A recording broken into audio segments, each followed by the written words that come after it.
Well, greetings. This is Dr. Dean Blevins with a lecture on developmental theory, particularly the underlying assumptions, as well as a review of, what I might call a few very persistent theorists and their theories themselves and how they contribute to this broader approach to developmental theory and developmental life.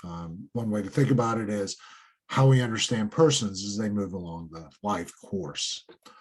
Now, before we get into what's often quite popularly known as the ages and stages conversation that you'll encounter in readings, did want to talk a little bit more about, for lack of a way to say it, the very core assumptions that often guide developmental life and practice and the theories that we engage. Specifically how different theorists understand the very nature of the forces that shape us. And one way to begin to think about this is basically looking across two different axes, if you will, that cross over.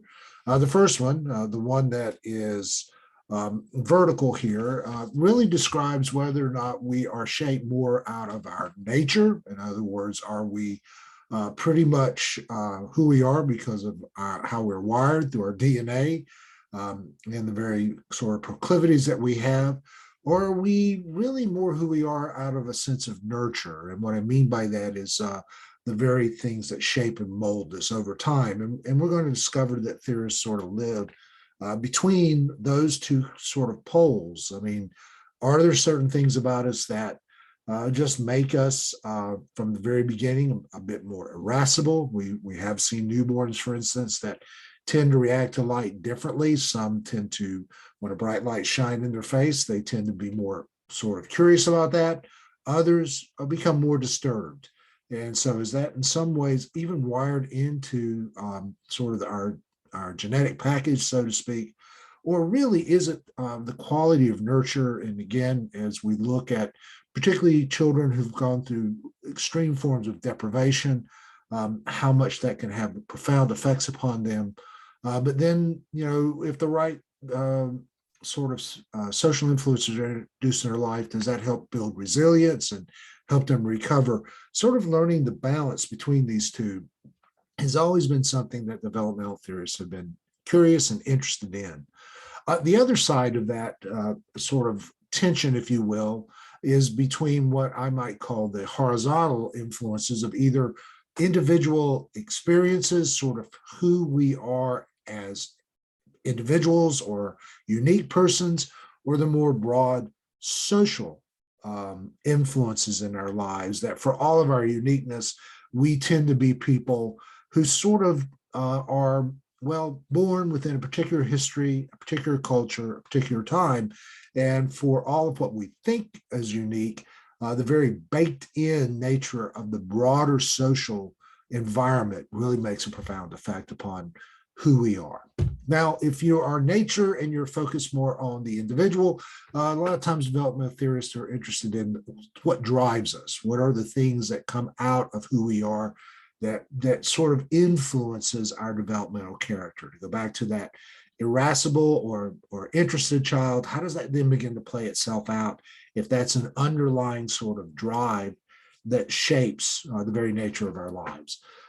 If we're more interested in the social, we may still ask the question, so how is it that how we're wired influences our capacity to learn and to be adaptive in the midst to shifting social forces?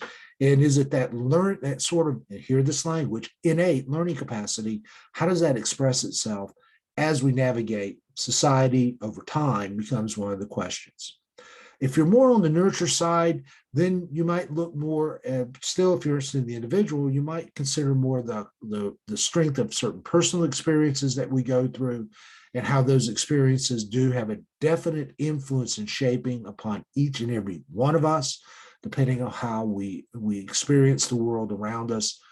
But if you are really leaning more into the social and history side, then the question becomes more, how is it the very culture around us influences ultimately our trajectory? And for all of our uniquenesses, are there certain commonalities that really the warp and woof of history and time sort of mold us together so that we are very, quote, unique together, and that those social forces have a much more profound influence. Uh, Most developmental theories do not try to end in the middle of these two axes. They do tend to treat both of these axes not as polarities, but as a continuum. And so they might line up anywhere along either line, and therefore within any quadrant with certain strengths or abilities. But you'll find very few that sort of end up dead center in the way in which this sort of theoretical framework is set up, mainly because of the underlying assumptions that they begin with. I think for us, it's just helpful to say, you know, how much of it, of our development, what shapes us, if you will, is anchored in who, the very nature of who we are versus the world around us, and in the particularity of who we are as opposed to the broader social influences. Those becomes the kinds of things almost every developmental theory takes seriously as they move forward. In addition, most developmental theories do have a kind of understanding of, you know, well, how do we develop? What does that look like in moving over time? Probably the oldest and best known is actually called the biodeteriorating model. I call it the slanting table model, which just looks at us basically on our physical capacities. That really just kind of argues we begin, if you look at the baseline somewhere, instead of C, if C here is really age 0, that we go through a pretty rapid period of maturation, sometimes up until, well, I'd say 18 to 23. Actually, girls mature faster than boys do, though girls then tend to retain that vibrancy a little bit longer than boys as well. Bad news, guys. But then after that is the rest of our lives from again, as a biological species, really kind of a period of either slow decline over a number of years, where basically our physical capacities just continue to sort of lose their strength and their quickness and resilience. And then at some point later in life, depending on how people think about the ages of 60 or 70, suddenly it just becomes really all the way downhill. And at that point, D actually stands for death. And how much of, if you think about the world around us, is really kind of built in sort of capitalizing on this kind of model of how long can we sort of, in some ways, defeat gravity, particularly in that slow decline. How can we retain youth? And then, but actually, you know, if you're in the insurance agency, there are actuary tables that basically say at a certain age, guess what? We start to fall off the table, and that slant becomes something that we don't automatically recover from. And the medical industry really has lived off of this model of development for a number of years. So has cosmetics and a few other industries as well. But it just reminds us that in one level, people tend to think of their lives more through how they grow and their capacity then to grow to a certain level of ability, and then watch that ability decline over time, either gradually or in a rapid decline later in our life. Now, that's one way of understanding our development over time. And another way is actually through what's called the teleological model. Now, you'll hear that word teleology sometimes as the ultimate endpoint, but what I'm saying about this model is it just assumes that life has the capacity to get better and better, that the maturation process is not at any point diminished by just our biological reduction, for lack of a better way of saying it, but actually we develop coping mechanisms as we get older that helps us to continue to learn and to grow, and actually to thrive, at least mentally, at least until, well, I think the biotheory people say at least until the brain starts to lose its developmental capacity. But at least until that point, rather than the majority of adulthood being basically a fight against gravity, it is an invitation to sort of flourish and grow over periods of time. And a lot of developmental theories actually take that quite seriously before it's all said and done. All developmental theories are built more out of what's called a constructive model, that over time, we sort of develop certain psychological competencies, if you will, and we build upon those. And so we just keep building boxes. It's still many times a teleological model like you see, but instead of a spiral, it's just sort of build a box as you move along, and you continue, as long as you can continue to maintain a strong base, then you always have the capacity to add the next block.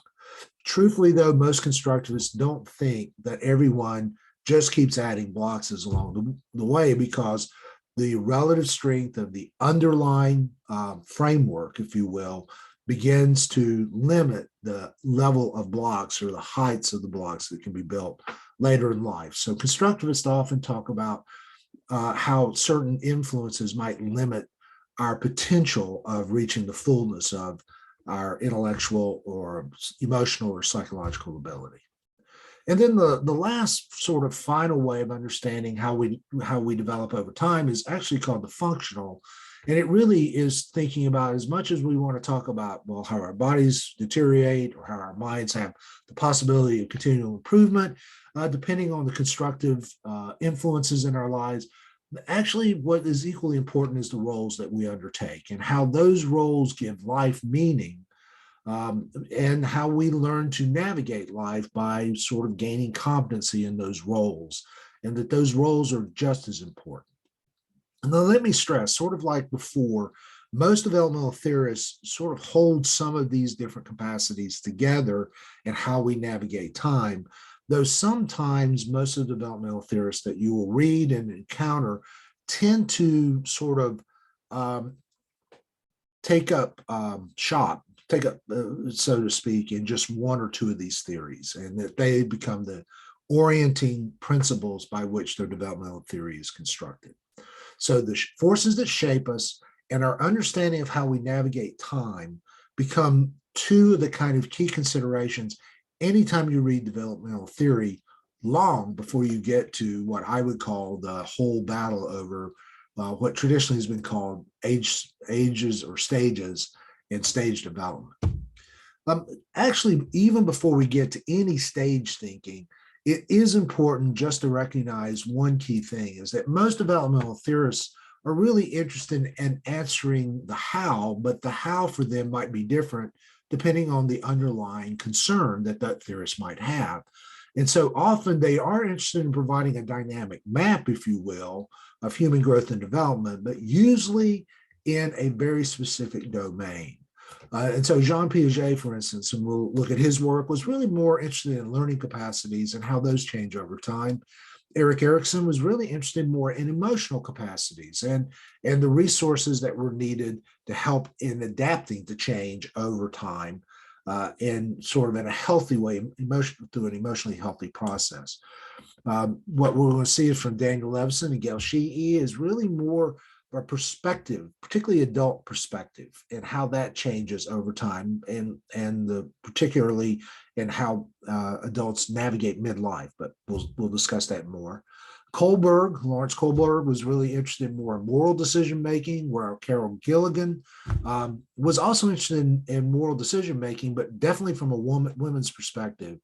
And then James Fowler was really interested in this notion of faith. And this language is important. And how do we make sense of it? We'll get to Kohlberg, Gilligan, and Fowler in a later lecture. But really right now, it's just different theorists were really interested in different maps of different aspects of the human experience in their growth and their development. But what's important is that while sometimes it can seem crazy making when you try to compare all the ages and stages of each of these theorists, if you leave that aside, what you understand is in their operating principles that collectively they do provide windows into persons along the life course and helping us to make sense of where they are at a given moment. Now, to be true, before these theorists come along, there was one way to understand developmental theory is actually go back into a much deeper history.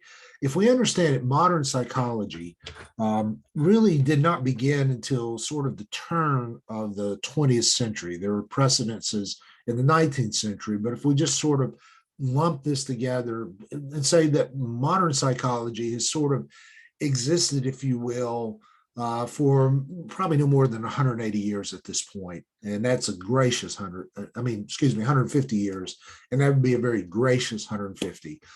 There are still assumptions about growth and development that precede that, particularly the work of John Locke and Jean Rousseau, um, one way to think about it is that Locke tended to think of human beings primarily not as blank slates, but as wax slates. And so experience writes upon the individual, and the individual's capacity to grow over time is deeply influenced by the very nature of the larger experiences beyond us.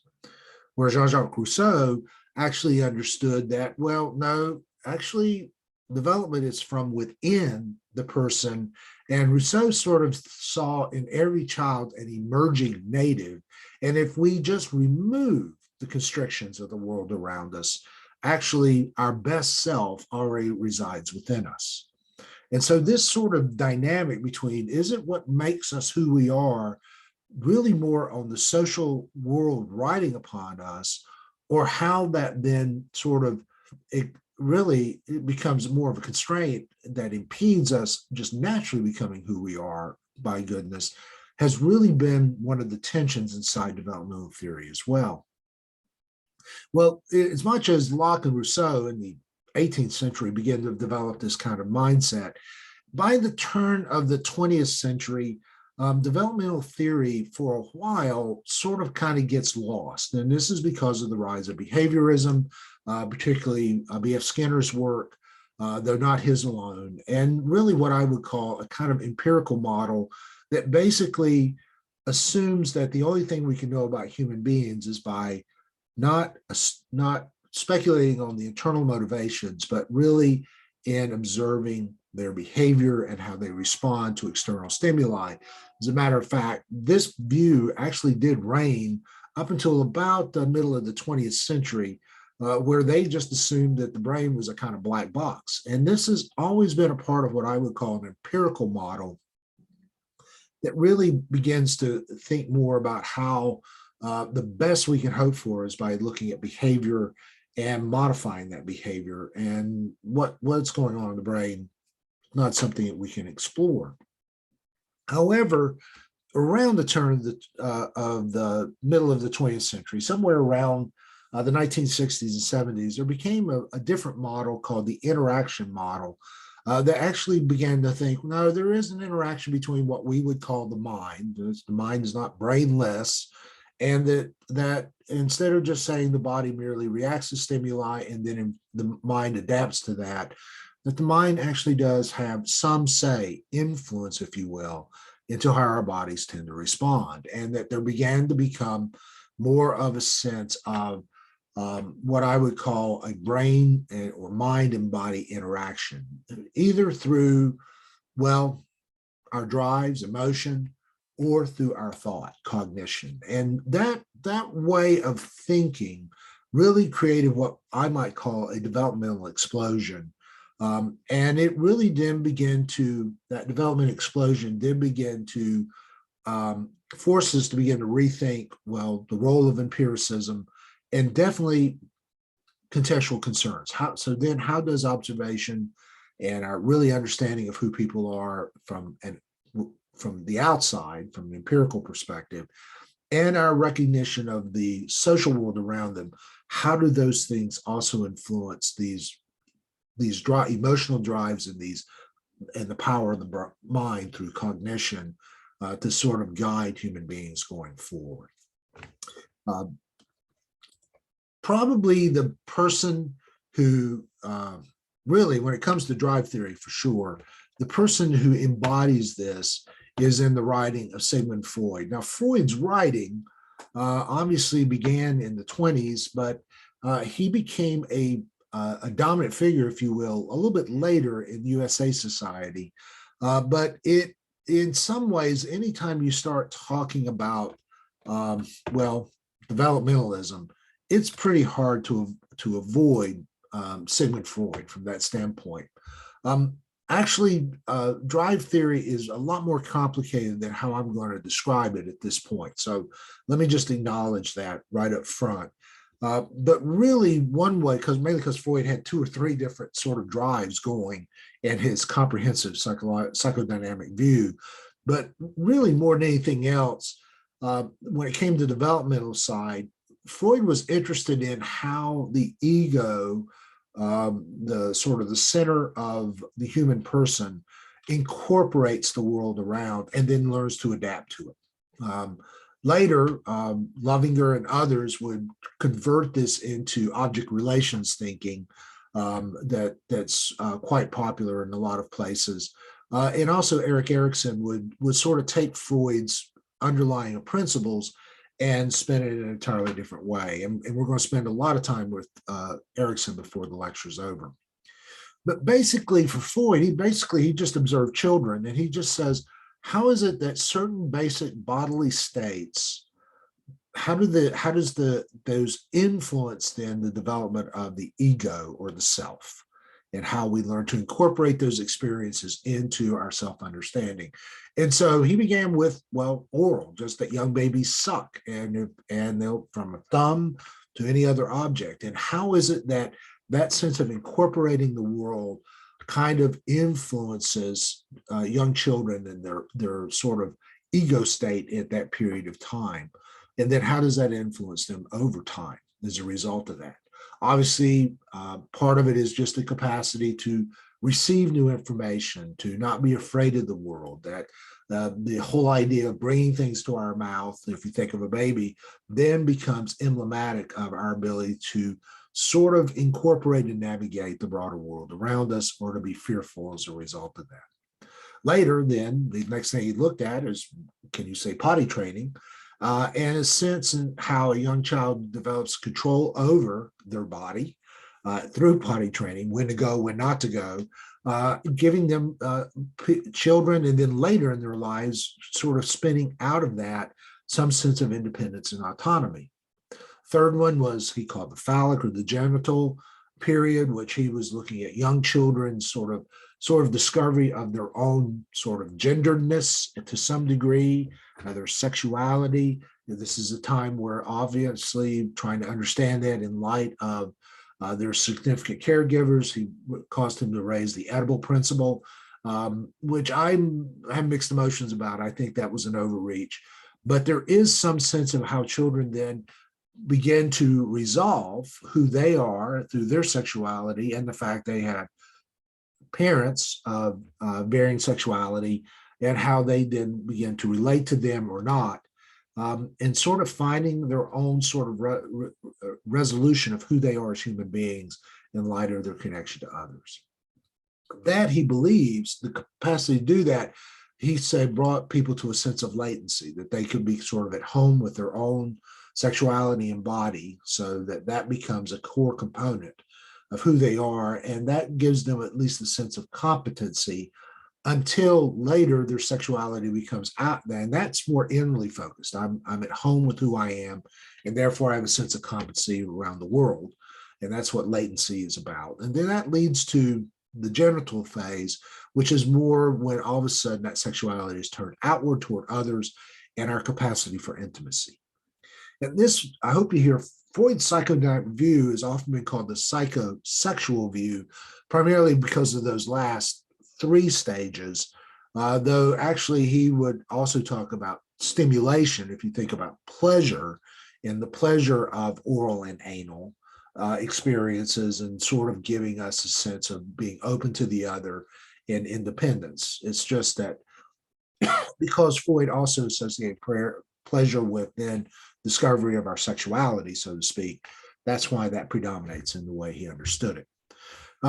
Freud was the first person to begin to think about this sort of who we are just naturally as babies, and how we learn to master our bodies has deep influence upon how we then understand who we are. Our ego, our own sense of self, was something that was kind of novel at the time. And I hope you hear, particularly in our ability emotionally to navigate the world around us.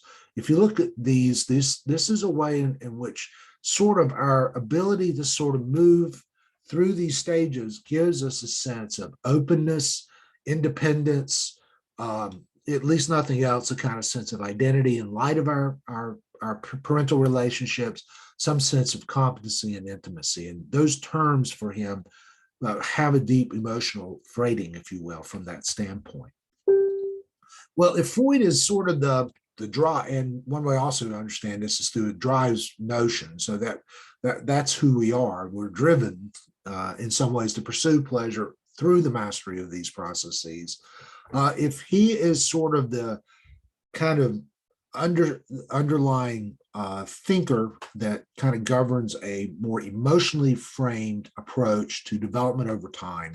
The other key theorist that we have to take into consideration is Jean Piaget, who might be best understood as what I call the architect of cognition. And yes, that strange funnel above him actually has a purpose. I hope this will make sense in just a moment.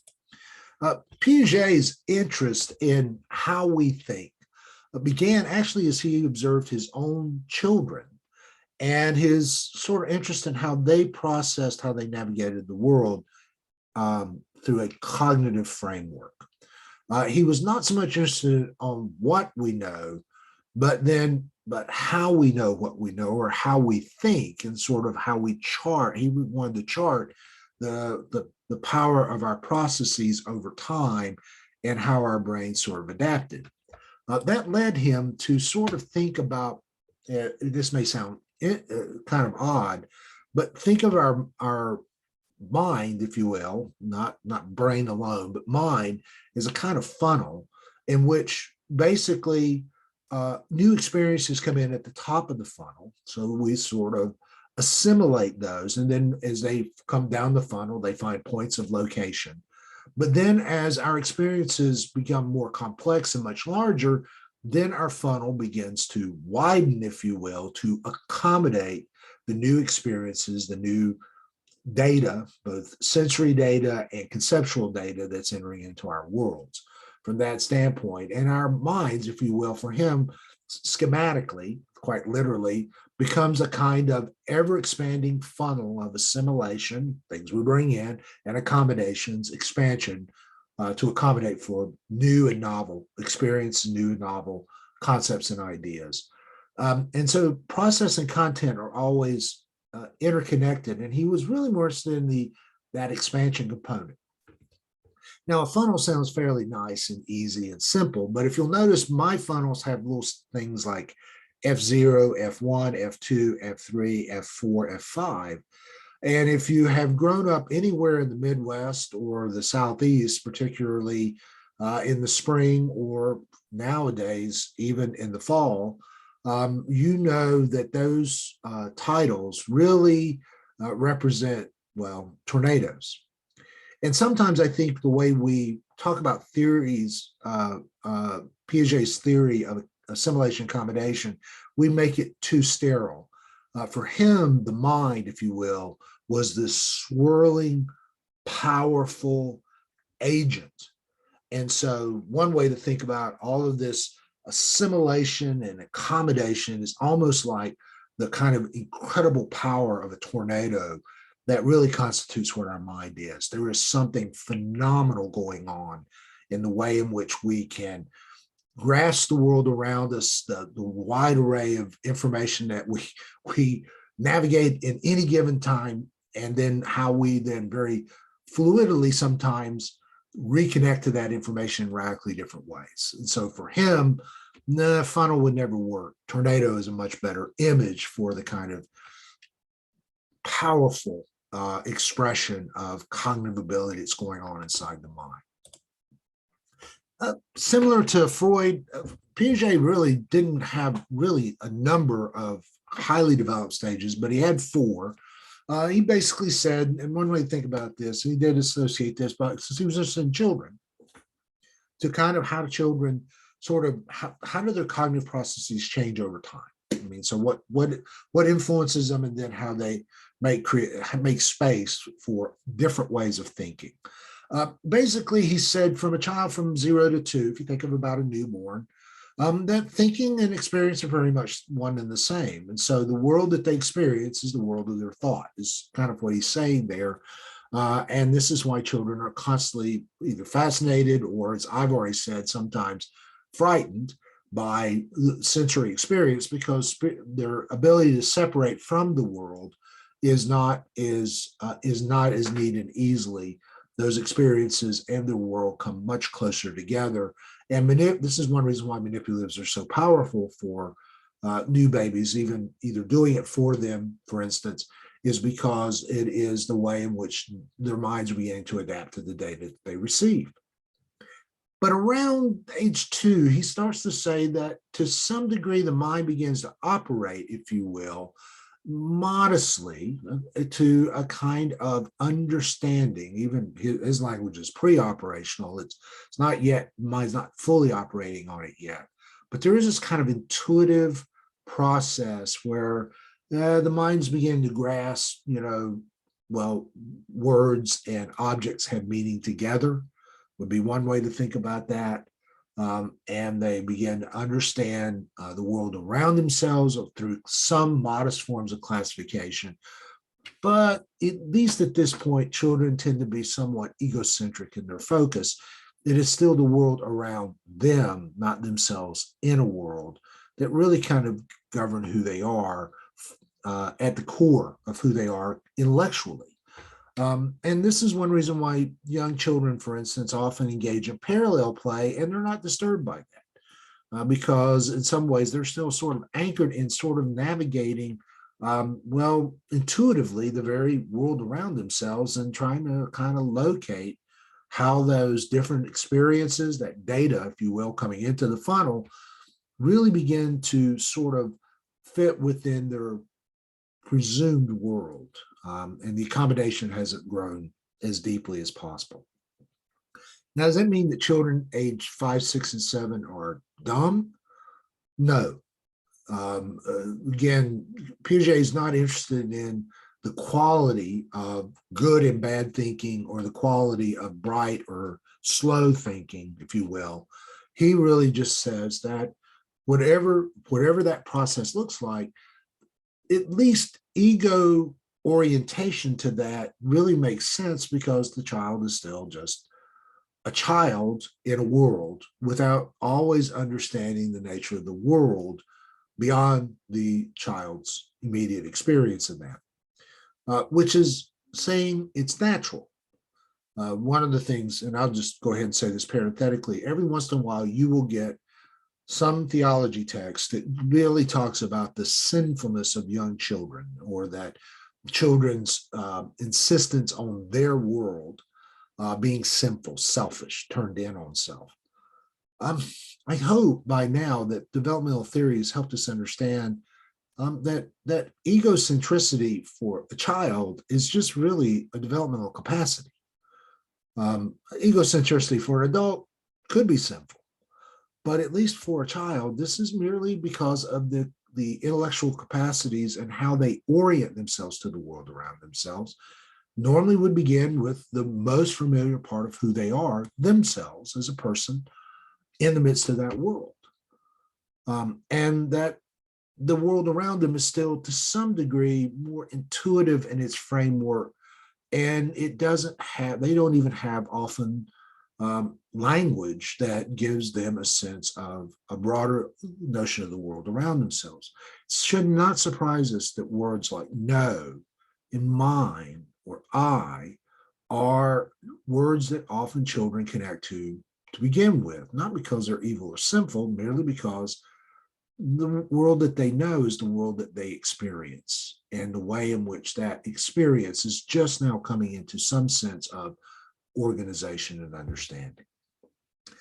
But normally sometime around age 7, this is Piaget's understanding, children begin to literally manipulate the world around themselves.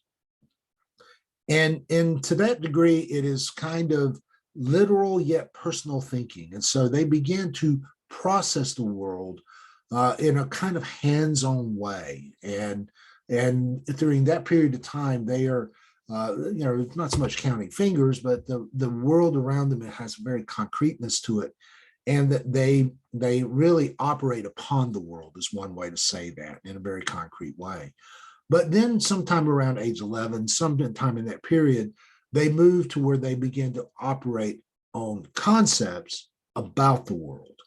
And so they do have this ability to move and broaden, accommodate, if you will, data to see how it connects to each other from within their minds instead of beyond their minds.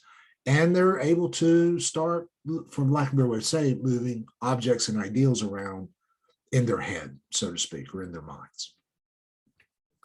Piaget's 4 stages was fairly novel at the time. We spend maybe too much time trying to fix it directly to ages. I mean, he himself was just more of a generalist from that standpoint.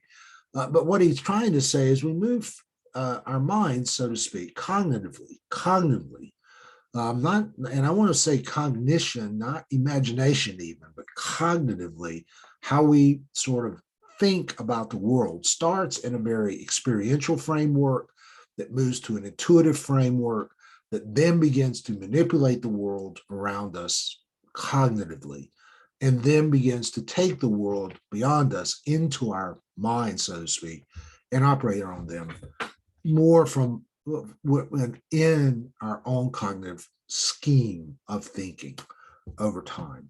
And Piaget really does help us to at least appreciate the fact that, and you can spend a lot of time looking at a lot of educational journals that prove out some of this work, that minds do adapt and change over time. It's probably the best way to say it.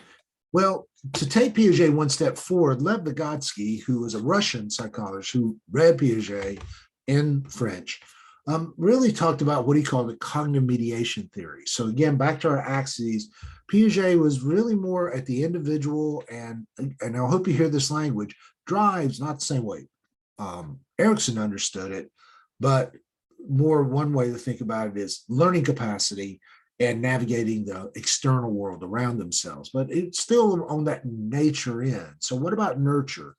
Well, Vygotsky actually takes Piaget to a new level. He begins to think about the context of the world around the child and the mental capacity, and his argument basically is that mental capacity is connected to environmental influence. In some ways, Vygotsky does on the cognitive side what we'll see Erik Erikson do on the emotional side a little bit later.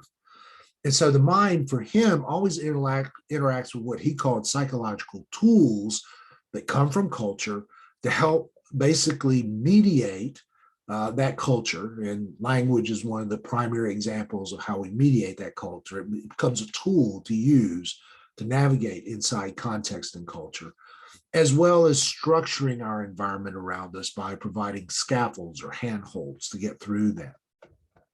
Vygotsky may be best known for his famous zone of proximal development. You can read about this in several places, where he calls the zone of proximal development is the distance between the actual developmental level is determined by independent problem solving and the level of potential development as determined through problem solving under adult guidance. Now, he's looking at children. He's basically saying if you leave children to themselves, how might they navigate a given problem? And what is it that they might actually do if just left into themselves? What happens if we then introduce some help? Then what might, and through modest forms of help, then what else might they be able to do now that is more potentially what is needed to navigate that problem and move beyond that problem to something else?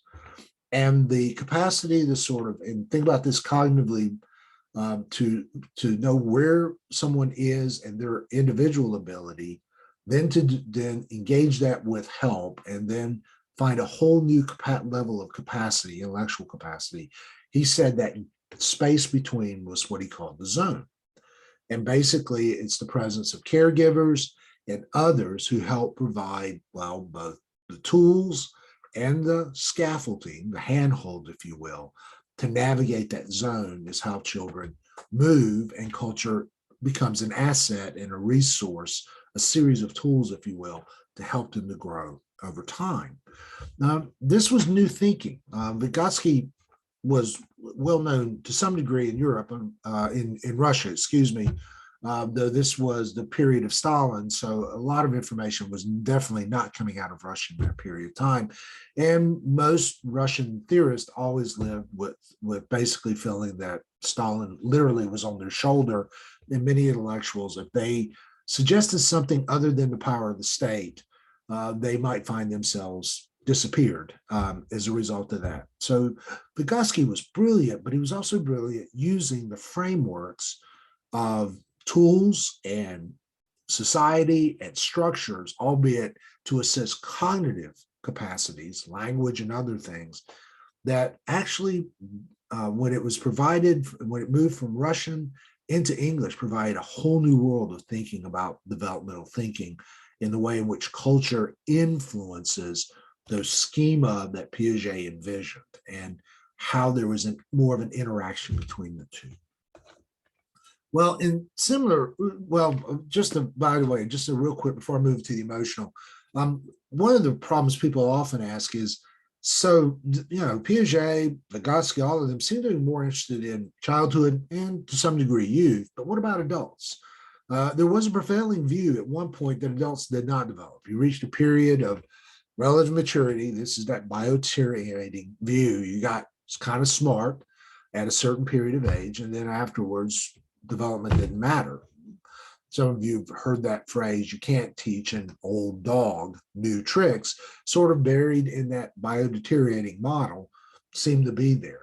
Well, thanks to the work first of Daniel Levinson, but also Gail Sheehy, there was a kind of renewed interest in how do adults develop over time. And basically, they talked about, well, they were as much interested in very dynamic periods of change, alongside sort of more casual periods of holding, if you will, across certain periods of time. But what are those? They were really curious about those dynamic periods of change instead of the plateaus of relative stability.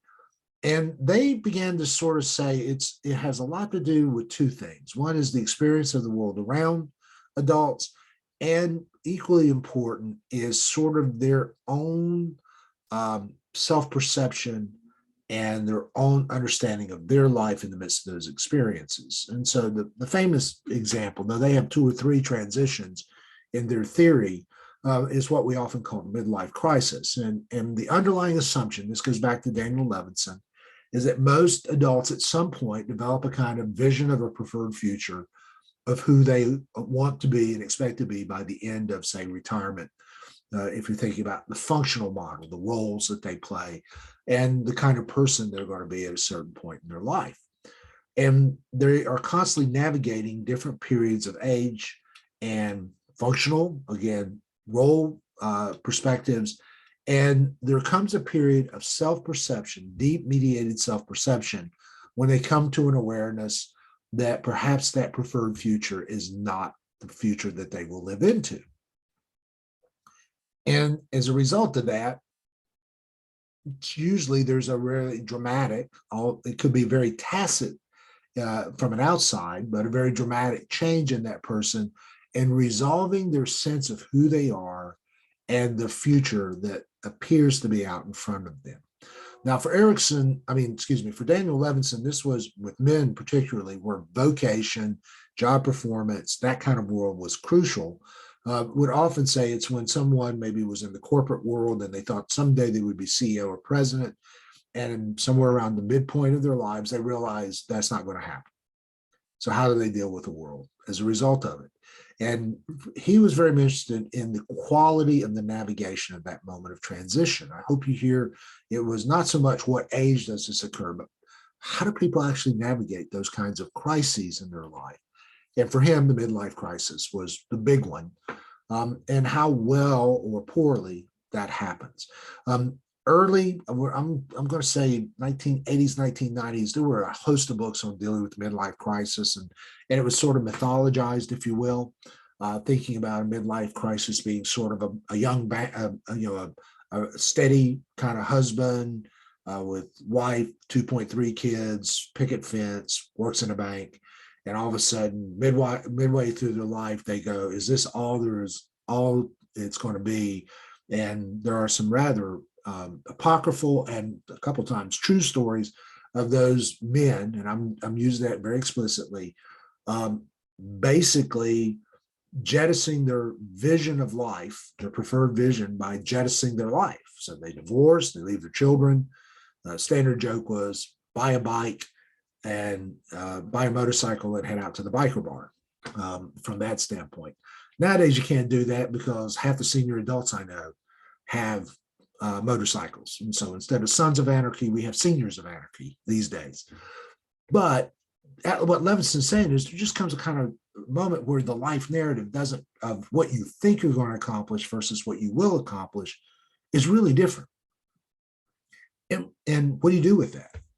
Well, Gail Shee came along, and really one of her critiques was that Levinson tended to only look at men instead of women. And so she is very adept at kind of understanding how do women navigate as well. So hers was sort of expanding the vision of this. But the other thing I think is really fascinating is also how self-perception and time are really deeply interrelated. So when Levinson did his model and study, midlife crisis, if you want to think about that, for him occurred somewhere between 40 and 45. And so it's sort of the idea that I am now at the peak of who I am, not so much bio-deteriorating, but maybe teleologically, I am at the peak of who I am. Constructively, my resources are kind of at its optimum, and now I've got to face what the rest of life looks like. She says, well, the funny thing is for baby boomers, she was, Levinson was probably looking at the great generation and a lot of his research. Baby boomers don't think 45 is midlife. Actually, they tend to think 55 is midlife. And what she was basically saying to Levinson and others is perception is deeply woven into the culture of a given age level cohort. And depending on when you were born and how you tended to view the world, you get to when you decide to make that navigational change, is radically shaped by the assumptions of your social environment. So I hear that nurture side. Standard joke is baby boomers, when they got to 55, didn't think midlife was 55. They decided it was 60. And then some of them thought it was 65. And I'm not surprised when I talk to baby boomers. I'm using that facetiously, but those who were born in the period between the end of World War II, if you're not used to this cohort language, and basically up to about 1970 or so, a little bit later, those who were born, they boomed in that time because of their sense of optimism and some degree privilege. They just refused to grow old as a cohort. And she sort of picks up on this in her understanding of how deeply cohort and cultural and contextual thinking influences this vision, if you will, of a midpoint of life. This is that teleological view from that standpoint. And it's not surprising that some cohorts, based on when they were born, the generation they were born in, the historical and social setting, think about the developmental influences, really do shape their own self-perception of what adult development looks like. And that's why you can't get rid of old professors like me who are part of the baby boomer generation, is because we just refuse to grow old. Okay, let's move back to the lecture. Beyond that, Erik Erikson, and I'll probably close with a bit of Erikson, but I'll try to go fast.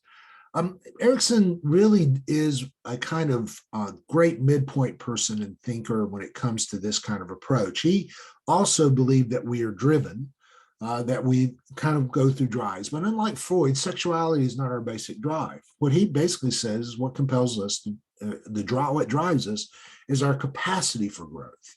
He borrowed from this idea of epigenesis. So most of us who've been in theological studies, or if you've just read the Bible, you know Genesis. But epigenesis means to new beginnings outward. And the whole idea came from, in the Greeks, when you would open up an acorn, you would see in it a kind of outline of the tree that fell. And the Greeks basically said that in every acorn, there is a tree ready to push out and grow out. And so Erikson took that concept and said, that's what makes people, that's what drives people. That's what makes people truly that, is this capacity for growth. And then he was interested in, as we grow, not if we grow, but as we grow emotionally, how do we then sort of navigate that growth? And how is it our interaction with society also influences that, and hear this language, that emotional navigation of growth. And so for him, it was really more around the emotional than the cognitive capacities that he was really interested in. Erikson's probably been known as much as anybody because of his 8 stages or 8 ages. And Erikson actually talked about it as ages, not stages, of growth, starting with infancy and early childhood, and particularly this what I would call the psychosocial, the psychosocial. And if you want to think of psyche here as the sort of intellectual, but also definitely the emotional capacity to navigate our social relationships. And he talks about a crisis. And what he means by that is our ability to resolve a certain core challenge at a given point in our lives. And so I'll go through this quickly. You can read the stages later in a number of books. But he basically says for young children, we navigate trust versus mistrust. Can I trust the world around me, or will I live in some sense with a notion of mistrust because I can't trust the world around me? Thinking again about that sensory period. Is this a world as I navigate it emotionally? Do I have a sense of trust? To which the next phase is that of autonomy and shame and doubt. Well, that sounds a little bit more like, well, Freud probably comes closer to that. And so in early childhood, do I have a deep sense of my own capacity to be autonomous? Or am I constantly navigating that against the polar tension, if you will, of shame and doubt? Now, for him, the resolution is important. It's not that I'm always trusting. He would argue sometimes being mistrusting is an important thing. And there's a very famous sort of illustration of a young child at the top of a set of stairs and then fearful to put their hand out into the void. And we're all going, don't trust that void. And child appropriately resolves that moment by not being trusting and therefore falling down the steps. And so here the resolution component. Later, it's initiative and guilt. They associate that preschool, the sort of society piece. Industry and inferiority is kind of, do I have a sense that I can accomplish things and how inferiority might influence that? Identity versus role confusion. Do I really have a sense of who I am? Or am I really uncertain about who I am? Intimacy versus isolation. Am I have the capacity to engage other people, or do I lack that ability to actually engage others? Generativity versus stagnation as an adult, middle age. Now we're back to the middle life. Do I tend to see the world as a world I continue to contribute to a sense of generativity? Or do I tend to see the world as this is the best I've been and could ever be? And so I live out of a sense of stagnation. The world's never going to get any better. I just have to. Now, again, coming sometimes to our the reality of our limitations, biodeteriorating model, for instance, stagnation is not always completely a bad thing, but how do we resolve that is really important for him.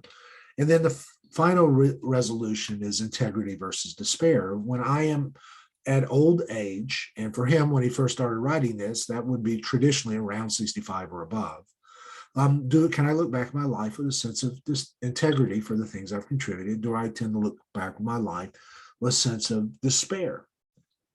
Now, he always said that these things occur in light of environmental influences. So for that young baby, trust and mistrust is really connected to, he would say, maternal connections. Later, parents, definitely, or adult substitutes, in other words, other carers in child's lives, and how the child then sort of develops their own sense of autonomy in the midst of those.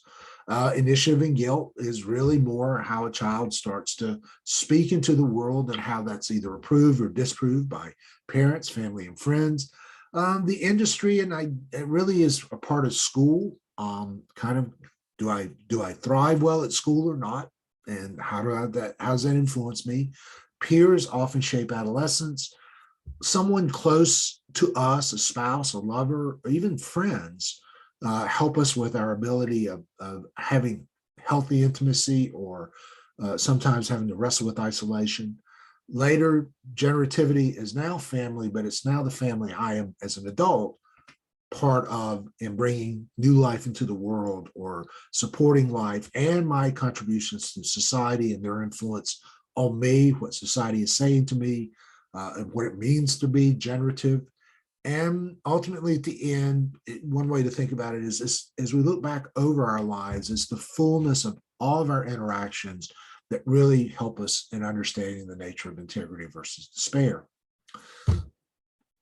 Each of these he called with psychosocial strength. He actually used the word virtue. So if we resolve each of these, he says a virtue emerges. So if I handle trust and mistrust well, it gives me a deep sense of a virtue called hope. If I handle autonomy and shame and doubt well, if I navigate them, it gives me a sense of willpower, this ability to exert not a mean-spirited willfulness, but a sense of agency, if you will. If I handle initiative gift, it gives me a deep sense of the possibility of providing purpose to my life. If I do this in industry and inferiority, it gives me the virtue of competence, this strength that I can carry with me, identity and role confusion, fidelity, intimacy and isolation, love, generativity and stagnation. If I'm generative, it expresses itself in care, either for my family or for other people's children and the world around them, or for society at large. And finally, if I can look back at the end and I resolve well the dynamic between integrity and despair. So I know my constraints, but I also know I have contributed. And yeah, I might even lament places that I didn't do everything I thought I could do, but I handle that well. Then I have live into the virtue of wisdom.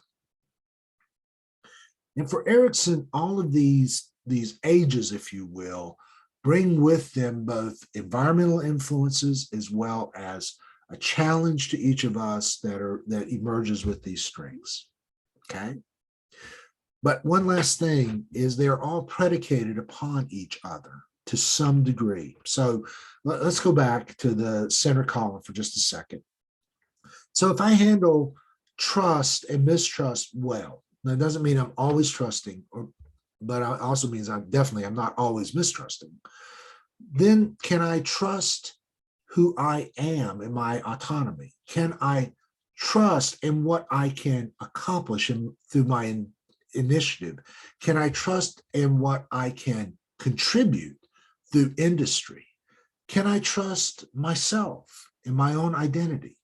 Can I trust others in intimacy?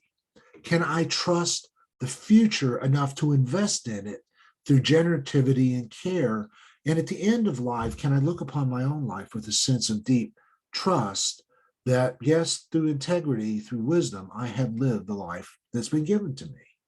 And so trust weaves itself all the way through all of these, and then other capacities start to build on them as time unfolds. So I hope you hear Erickson doesn't say we deal with this and then we don't deal with it anymore. It does tend to sort of show itself again and again and again. That means that each of these elements basically also influence. One way Erickson is a little bit of a constructivist, because our capacity to resolve a crisis can influence the next one. If I don't trust, then how can I trust my own sense of autonomy? If I don't have a sense that I am autonomous, how can I think about the quality of my initiatives? Or am I always wondering, are they mine or not from that standpoint? And if I can't trust my own capacity and initiative, how does that influence my industry? And so in a way, initially, at one level, Erickson would say our capacity to navigate each of these crises starts to look like, well, yes, a constructivist view of navigating. And therefore, each crisis has both positive and negative traits that we have to negotiate. And if we don't negotiate them, it could have potential problems. I mean, that becomes one of the concerns in his theory. But I do want to say this. First of all, I'm going to just a brief time out. Erickson may be one of the greater geniuses in this era, mainly because he himself is such a complex person. He was not afraid of incorporating his own personal narrative as a part of his research. He had a kind of hybrid personhood. It's not surprising identity is interesting, because he was born to a mother out of wedlock, who then married a man who became his adoptive father, but he never knew his real father, and so he always kind of worried about that. He lived as a German, but he moved to the United States, and so he was always this kind of sense of being an immigrant traveler in his life. I would say positively also one of the most important things is his understanding of in relationship with his wife Joan Erickson, who may have been probably one of the most important influences in his life. He was a theorist, but he was also an artist. I mean, it's not surprising he won a Pulitzer Prize for writing. He really wrestled with this inner and outer configuration and how the life structure and the social world interacted.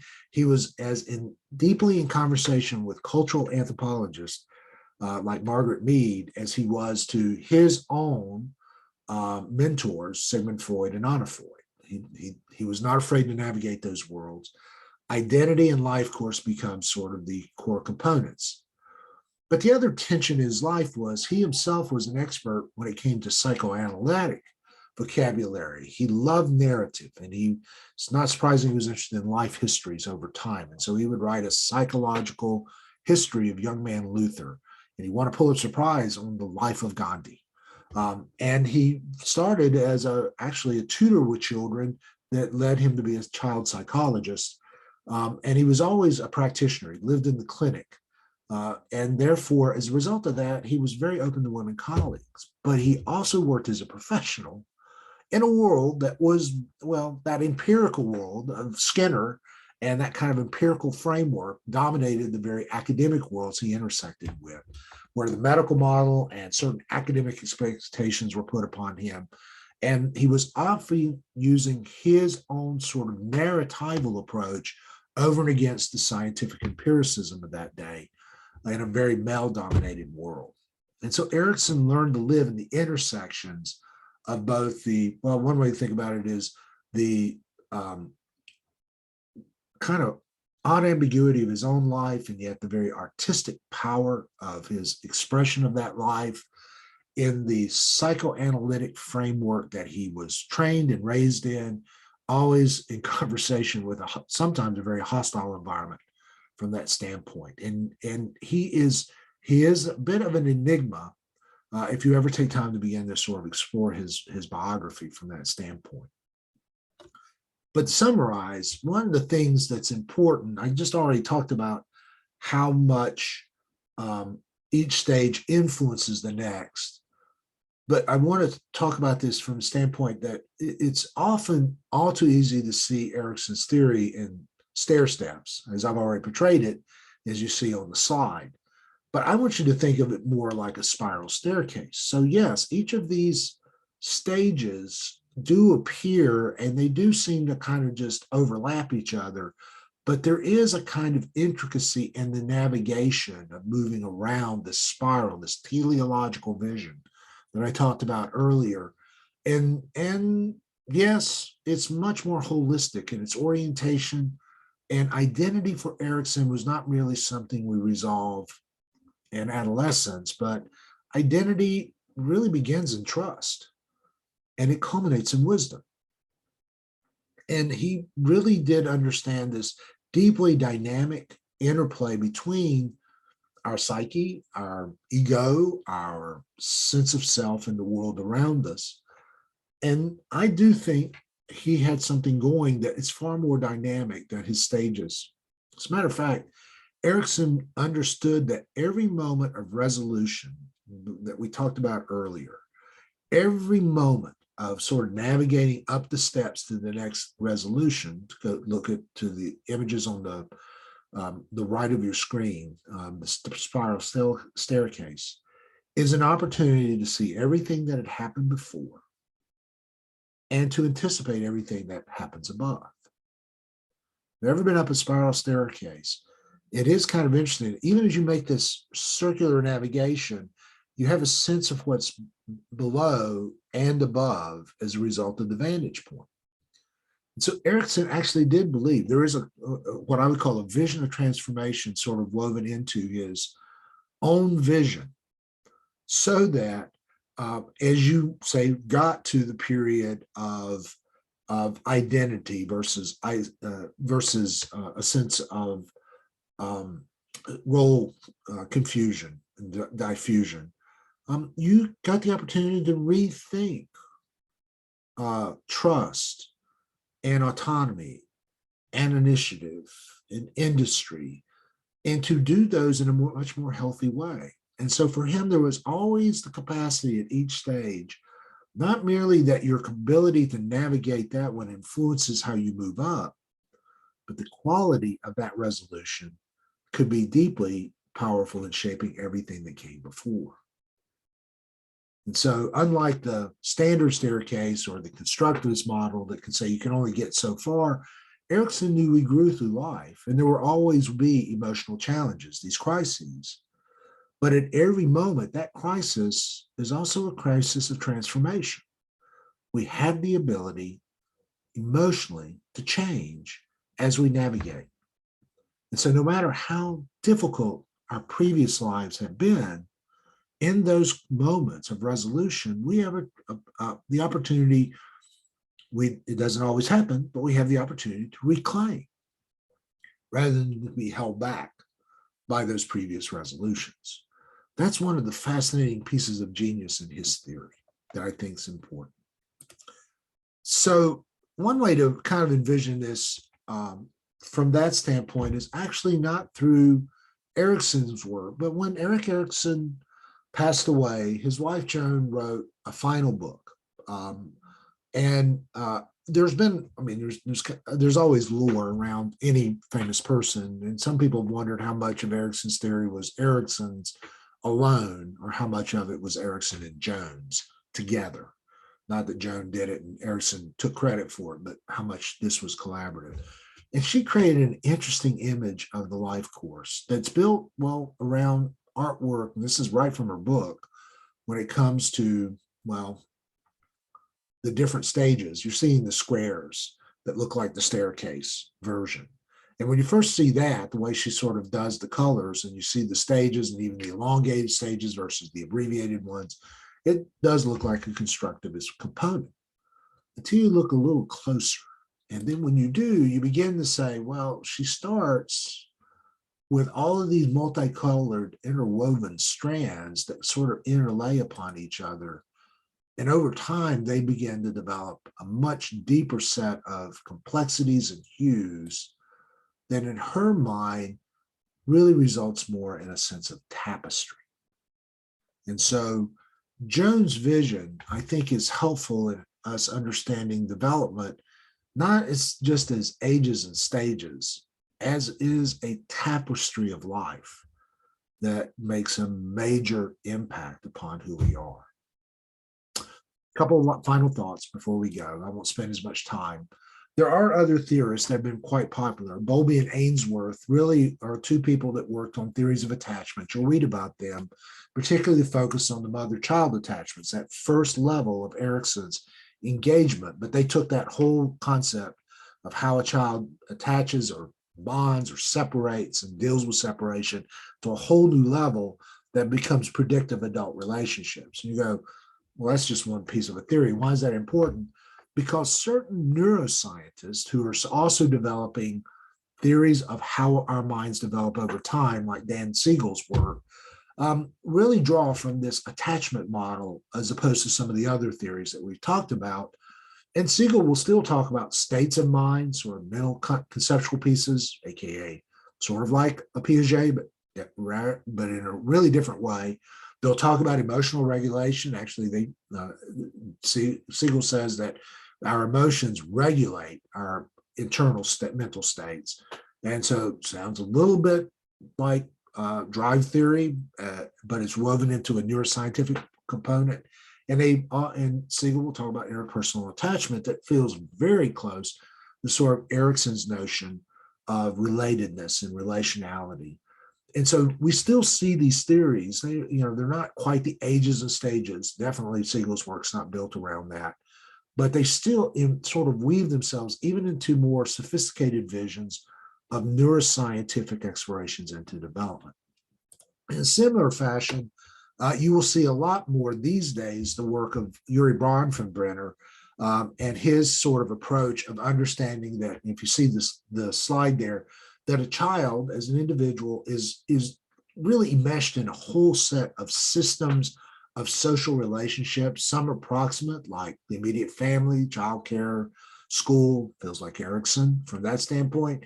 But each of those people around that child are also embedded within what he would call the exosystem of other more proximate social relationships and community relationships, like friends and neighbors, extended family, the workplace, and the community. And even all of that works within a macro system that includes massive cultural influences from, well, the values of a given culture, its laws, its customs, and how those deeply shape. In a way, the ecological view that every person grows through an ecology comes much closer to what, well, Joan Erickson's trying to talk about in this tapestry model, how everything in our lives are so deeply woven together as we navigate life from that standpoint. That can lead to some pretty complex visions. Probably Jack Boswick and Pam King or two, Kevin Reimer, these three writers, sort of envision a very complex understanding of how we develop, always looking for a kind of narrative to sort of give power to it. That complex understanding includes, if you look on one side, well, all kinds of things, our health, our developmental level, our biology, cognition, personality, temperament.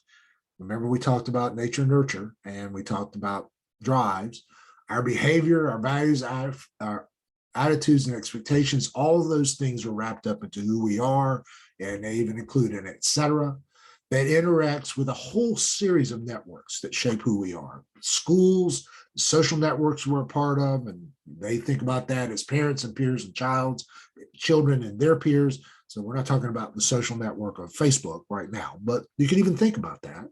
The kind of networks around marriage and familial relationships that shape it, and even the work environment and the networks that we develop there. And all of those are influencing who we are, and who we are influences actually which of these, how we choose to join these. And over time, all of those networks really still function within, here the Yuri Bronfenbrenner side, these massive influences of community and society and comprehensive culture. And all of that is constantly in a dynamic interplay with each other as we and who we are move over time. That obviously is a much more complex view than what stage am I in. There are books that really do talk about the ages and stages with greater depth, particularly in Christian education. Jim Wilhoit and John DeTony's book, if you can buy it used, is a great sort of summary of a lot of these different theories. The title of the book is Nurture, that is Christian, which kind of also gives you a little bit of some of their assumptions built into that. As much, and I want to close this way, one thing you'll find in a lot of developmental literature is a kind of jettisoning of the stages. Whether it's Piaget's or even Freud's, or whether it's more complex stages, everything from even Erickson's stages, and not surprisingly, the very thing she is saying, that sometimes people just move the stage. So there's a tendency to resist the stages these days, the age and stage mindset, and trying to figure out where somebody fits neatly. But what really is important is that the actual theories underneath those stages still at times can be quite persistent. And they actually are so persistent, they even join others into the conversation, people like James Marcia in his work in adolescence. And what they're basically, the reason I'm saying this is because as much as developmental theorists have been suspicious of the ages and stages, there is something inside some of these theorists in the way they understand the dynamics of what is going on that could still be much more persistent. And so rather than trying to just neatly define the stages, that you might really think more about these as transitions that are far less age dependent, but still nevertheless woven into the fabric of who we are. One reason these have been so powerful, as I close, is because, well, as James Fowler, who we'll hear from later, said that most of the people working in developmental theory that did these ages and stages approaches, people like Jean Piaget, people like Erik Erikson, people like Lev Vygotsky, had the capacity to anchor those in a kind of narrative about who we are, those big categories we talked about earlier, that is far more powerful than someone working on empirical studies that chart, a discrete component of movement over time, but they're limited by the laboratory and the empiricalness of what they're doing. There is no prevailing narrative about the capacity of the human being in those empirical studies. And I think that's something that we ought to keep in mind as we move forward down the road. Not that we need to hang on to ages and stages, but do we need to listen to these theorists because of the narrative ways in which they depict human beings over time, and for all of our complexity, and they provide us a way forward. Well, I hope this has been helpful. Been a little bit longer, but you're free to stop and start, obviously, as you go along. But hopefully this is a kind of introduction that will kind of lead you into continued reading and continued appreciation of developmental theories as they inform education, formation, discipleship as we go forward. So blessings to everyone, and we will see you online later.